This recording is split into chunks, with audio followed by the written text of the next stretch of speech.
ahorcando. Ya tú ven y se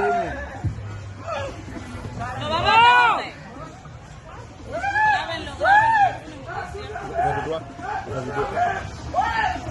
Ya tout fait, oui.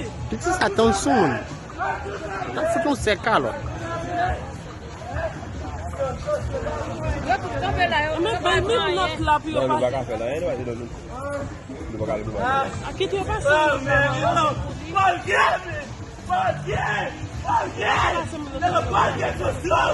Yo, get your seat there, man.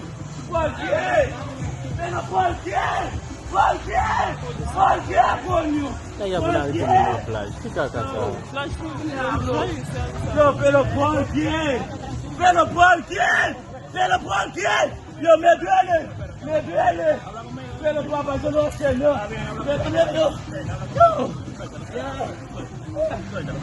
Diablo.